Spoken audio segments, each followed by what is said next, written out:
las movidas empresariales, las divisas y la economía. Todo en el mundo de los negocios en Recap Blue. Bienvenidos, vamos a hacerle un recap a los negocios Blue, el espacio de Data y FX dentro de Recap de Blue Radio. Siempre los invitamos a que nos sigan a través de nuestras redes sociales. Nos pueden ubicar en @DataIFX. Esta noche estaremos hablando sobre las cifras de crecimiento económico con corte a febrero de este año. Tenemos información sobre los impuestos en Colombia. Todavía se generan preocupaciones por medidas que implementará el gobierno nacional. Tensiones entre el gobierno de Estados Unidos y su Banco Central, la Reserva Federal estadounidense, y su impacto hoy en los mercados financieros. Es decir, muchas noticias que hemos preparado para ustedes. También hablaremos del creciente riesgo país de Colombia y cómo esto nos puede afectar. Bienvenidos. En Recap, indicadores económicos. Pero arrancamos con las cifras económicas más importantes de esta jornada, que nos cuenta a continuación Dari Velandia. Indicadores de este lunes 21 de abril, Dari. Víctor, la carga de café bajó y se comprará mañana en promedio a 2.971.000 pesos. El petróleo europeo tipo Brent cayó y se ubicó en $66,26 y el estadounidense WTI subió y se ubicó en $63,43 por barril. La tasa representativa del mercado que regirá mañana cayó a 4.272 pesos con 83 centavos y el Bitcoin subió 2,6% y se ubicó en $87.062. En Recap, resumen de noticias económicas. Arrancamos este resumen de noticias hablando sobre la actividad económica de Colombia, que tuvo un crecimiento de 1,77% en febrero de este año. ¿Cómo entender este dato? Porque hay un efecto calendario que es importante tener en cuenta. La explicación con Jacqueline Piraján, economista principal del Scotiabank Colpatria. Sin embargo, hay que hacer una lectura más profunda de este dato porque estamos comparando un febrero normal contra un febrero de año bisiesto. Y ese efecto del día calendario adicional el año pasado genera una base alta de comparación para Colombia durante este año. Dicho eso, cuando se limpian todos esos efectos calendarios, tenemos que Colombia realmente se expandió cerca del 2,96% en febrero de este año versus febrero del año anterior. Y esto lo que nos está mostrando es que la reactivación económica está tomando tracción y especialmente son los sectores de servicios los que siguen tomando la bandera en esta recuperación económica. Por sectores individuales destacamos el que agrega la parte de entretenimiento y sector público, el cual tiene una expansión de más allá del 7%, en el que creemos son las actividades lúdicas de recreación y también las apuestas por internet las que lideran esa expansión. Sin embargo, distintos gremios empresariales del país creen que el crecimiento económico sigue siendo bajo en Colombia y por eso coinciden estos gremios económicos en que no se deberían implementar medidas como por ejemplo adelantar el pago de impuestos. Natalie Avendaño. Tras el débil crecimiento del 1,77% en el indicador de seguimiento a la economía de febrero, diversos gremios empresariales, AmSham, FENALCO y la ANDI, expresaron su preocupación por la fragilidad de sectores clave como agro e industria y rechazaron la propuesta del gobierno de adelantar la retención en la fuente como mecanismo de recaudo fiscal. Coinciden en que el crecimiento está sostenido principalmente por el gasto público, particularmente en funcionamiento estatal, lo cual consideran insostenible. Advirtieron que aumentar la presión tributaria sobre el sector privado en un contexto de bajo dinamismo económico, altos costos y reformas previas podría profundizar la desaceleración, desalentar la inversión y afectar la generación de empleo. No solo ocurre en Colombia, ya cambiamos de información, también en Estados Unidos hay una fuerte presión desde el gobierno de Donald Trump hacia la Reserva Federal, que es el banco de la República de allá, de los estadounidenses. Y bueno, estas presiones que en los mercados califican como indebidas generaron un nuevo remesón en los índices bursátiles y muchos efectos en los mercados de capitales. La explicación, el impacto con Dari Velandia.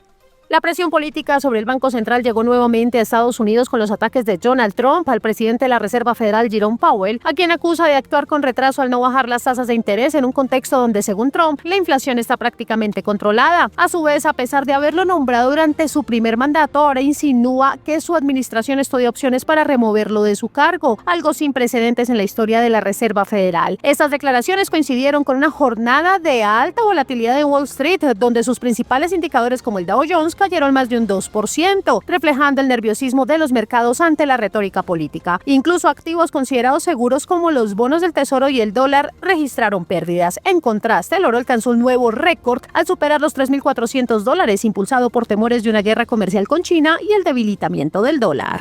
Esta semana la DIAN estará sancionando muy fuertemente a los contribuyentes morosos que no se han acogido a beneficios para ponerse al día, que no están al día con el pago de sus tributos. Entre las medidas inclusive serán embargados. Camilo Vázquez. La DIAN anunció que tomará medidas firmes contra 14.883 contribuyentes morosos que adeudan más de 3,4 billones de pesos mediante embargos, avalúos, aplicación de depósitos judiciales y posibles sanciones penales. Además, quienes incumplieron acuerdos de pago quedarán inhabilitados para solicitar nuevas facilidades. Paralelamente, el director encargado Luis Eduardo Ginás reveló hace semana que el gobierno evalúa una posible reducción del IVA general del 19% al 18 o 17% como parte de la próxima reforma tributaria. Esta incluiría también ajustes para ampliar la base gravable, eliminar beneficios fiscales y fortalecer el control contra la evasión sin crear nuevos impuestos para personas naturales. El tema tributario, el tema fiscal, muy coyuntural en nuestro país. Hasta aquí este primer resumen de noticias económicas. Más adelante volveremos con un experto para hablar del riesgo país de Colombia. Las movidas empresariales, las divisas y la economía. Todo en el mundo de los negocios en Recap Blue. Volvemos para hacerle un recap a los negocios Blue. En este momento queremos hablar sobre el riesgo país de Colombia. Para ello tenemos un experto para entender eso que significa y cómo nos puede impactar a los colombianos. En Recap, los personajes del mundo económico. Y el experto es Felipe Campos, gerente de inversión y estrategia de Alianza Valores y Fiduciaria. Doctor Campos, bienvenido a Negocios Blue, ¿cómo ha estado? Víctor, muy bien, muy buenas noches, saludos a todos. Doctor Campos, recientemente muchos analistas colombianos, pero también, por ejemplo, el Fondo Monetario Internacional, calificadoras de riesgo por la situación fiscal de Colombia, entre otras razones, han hablado bastante del riesgo país de Colombia. Y está ocurriendo un fenómeno, y es lo que destacan todas estas firmas, y es que ese riesgo país inclusive está superando el de Colombia a economías muy similares a la nuestra. Por eso lo he invitado para que usted nos cuente las implicaciones de este tema, pero antes, como si fuera un profesor, primero explíquenos qué es el riesgo país, qué mide, qué dice de nosotros el riesgo país. Claro que sí, Víctor. Bueno, recuerde que todos los gobiernos en el mundo, desde Estados Unidos hasta Colombia y otras economías, tenemos unas deudas que tenemos que incurrir cada año. Siempre estamos endeudados porque estamos pensando en el futuro. El riesgo país es esa tasa de interés que le cobran a los países por encima de un país que se considere cero riesgo. Digamos que ya no es Estados Unidos un país cero riesgo, pero lo más parecido a Estados Unidos es un país cero riesgo, y de ahí en adelante el riesgo que tenga cada gobierno, sobre todo por sus números fiscales, se le va cobrando más tasa de interés cada vez que tiene que entrar en deudas. Hay varias formas de medir el riesgo país, Víctor. Una de las formas sencillas es coger toda la deuda en dólares que tiene Colombia en promedio y compararla contra la deuda promedio que tiene Estados Unidos. Recuerde que uno tiene bonos, los gobiernos emiten bonos a un año, a 2, a 5, a 10. Eso se promedia, y el riesgo país entre las tasas de interés que paga adicionalmente Colombia. Sin embargo, existe un indicador que es mucho más directo, mucho más sencillo, que existe en los mercados mundiales, y se llama el seguro de deuda. Los inversionistas van y, cuando tienen miedo de que un gobierno no les pague los bonos, compran un seguro que se llama Credit Default Swap. Ese seguro de deuda es precisamente para cuando un gobierno no pueda pagar, quien vende el seguro de deuda tiene que ir y poner la cara y poner esta plata. Así que el riesgo país más directo se mide por los seguros de deuda que paga cada país, y ahí es la tasa de interés que tiene que pagar el inversionista para poder Claro. cubrirse del riesgo país. El famoso CDS, como se conoce, digamos, para acotar para simplificar el término en los mercados. Bueno, y ustedes miran ese CDS, ese riesgo país, o la medición del riesgo país a través de ese CDS de Colombia frente a otras economías similares, ¿y qué están viendo? ¿Es cierto que están percibiendo que Colombia hoy es más riesgoso que nuestro vecindario y que otras economías similares? Víctor, es que es muy interesante porque en Colombia todos estamos preocupados porque las tasas de interés no bajan, ¿no?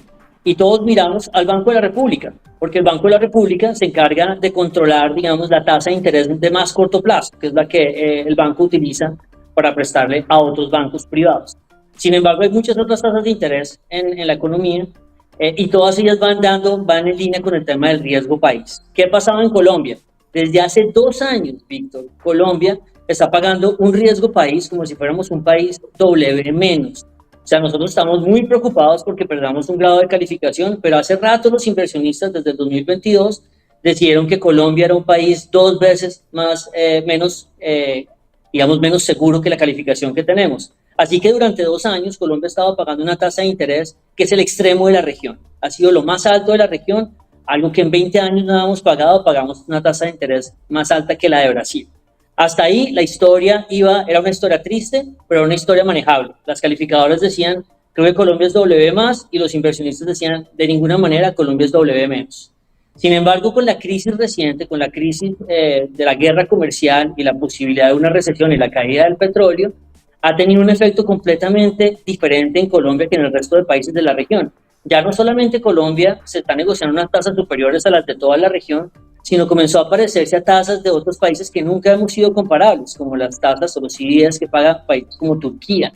Así que en esta nueva etapa de desaceleración económica que está viviendo el mundo por la guerra comercial, Colombia está siendo el país más afectado de la región. Ya no solamente somos un país W-, sino que estamos jugando con calificaciones de B. Es algo supremamente extraño y el riesgo de la guerra comercial, ese es el efecto más directo sobre Colombia. No son los aranceles, es la tasa de interés que nos están comenzando a cobrar los inversionistas. Doctor Campos, yo voy a compartir aquí con nuestros oyentes y televidentes una gráfica que usted publicó hoy en su cuenta de X, y es esa comparación entre el riesgo país medido por el CDS de Colombia, que es la línea roja, ¿sí? La que está debajo, es decir, hemos tenido un riesgo país inferior al de Turquía, que es la línea que de pronto ustedes ven con el color azul, que está un poco por encima de la de Colombia y en algunos periodos muy por encima de Colombia. Y vemos por allá en el 2016 más o menos que el riesgo país de Colombia supera a Turquía. Y eso mismo está ocurriendo en este momento, en la actualidad. El riesgo país de Colombia está superando al de Turquía. En el resto de la serie de tiempo vemos que siempre Colombia se ha mantenido por debajo de Turquía. ¿Cuál es la diferencia entre estas dos economías? Porque cuando uno escucha a Turquía, doctor Campos, pues inmediatamente se le viene a la cabeza una economía mucho más, en teoría, desajustada que la de Colombia, tasas de interés más altas, inflación más alta, un banco central mucho menos independiente que el de Colombia. ¿Por qué los mercados nos están percibiendo hoy más riesgoso que Turquía? ¿Y eso qué implicaciones tiene para todos nosotros? Es un tema muy interesante, Víctor, porque la única vez que nos igualamos con Turquía es, como bien usted dice, en 2016. Y eso lo hicimos con un petróleo por debajo de $30 por barril. Estábamos en un momento suficientemente, digamos, confuso, en plena caída de las materias primas, y no se sabía cómo Colombia se iba a ajustar. Lo extraño que está sucediendo en este momento es que nada de eso está pasando. El petróleo, el Brent está en $65, lleva un tiempo largo entre 90 y $100, y que nos estén comparando con Turquía, que no se lo olvide, es un país que era W más por varios calificadores y hasta ahora está comenzando a ser W menos, cuando Colombia está a 2 niveles o hasta 3 niveles por encima, dependiendo de la calificadora que hable. Entonces es algo bastante preocupante, porque los inversionistas están comenzando a llevar a Colombia, como le decía, fuera del riesgo latinoamericano. Nos están comenzando a comparar con los países extremos que tienen que pagar una tasa de interés mucho más alta. Y aquí esto, ¿cómo se traduce finalmente, Víctor? Usted sabe que la semana pasada Colombia hizo una emisión de bonos en dólares, se fue a financiar por el monto más alto de toda su historia. Pues esa financiación fue a tasas del 8%, del 9%. Eso es lo que nos está cobrando en dólares los inversionistas para que Colombia pueda seguir manteniendo el carro andando. Entonces, eso se está trasladando en un peso adicional para el gobierno que ya tiene unas presiones fiscales porque los ingresos no dan, porque los gastos son altos, porque el petróleo está cayendo. Ahora se le suma un elemento adicional, es que para cualquier deuda que quiera emitir durante este año, los mercados le están diciendo, señores, les voy a cobrar como si ustedes fueran un país W más, que es algo que Colombia de hecho nunca ha sido en 20, 25 años de historia. Pues es decir, le prestamos plata pero le cobramos como a Turquía. Más Claro o que menos. sí, entonces, claro, en ese caso uno puede ponerse contento porque nos están prestando plata, pero nos están Claro, cobrando una tasa que nunca claro. hemos pagado en la historia. Claro, claro. Y eso, y pagar tasas de interés más altas, pues la plata al final sale del presupuesto público. Y si tenemos que sacar una mayor tajada del presupuesto público para pagar solo intereses, pues le estamos restando recursos que caerían muy bien en otros sectores de la economía. Además, seguramente esto tendría o tiene presiones sobre otras tasas de interés en nuestro país. Pues doctor Campos, muy interesante lo que usted identificó hoy, el riesgo país de Colombia frente a Turquía, y definitivamente es algo que están mencionando el Fondo Monetario Internacional, calificadoras como Moody's y muchos analistas locales. Seguiremos muy pendientes a ver si sigue creciendo ese riesgo país y cómo nos termina de impactar a todos los colombianos. Muchas gracias por hacernos esta explicación aquí en Negocios Blue. Con mucho gusto, Víctor, y feliz noche. Felipe Campos, desde la firma Alianza. Silvia Lucas, vuelvo con ustedes y con más información aquí en Recap de Blue Radio.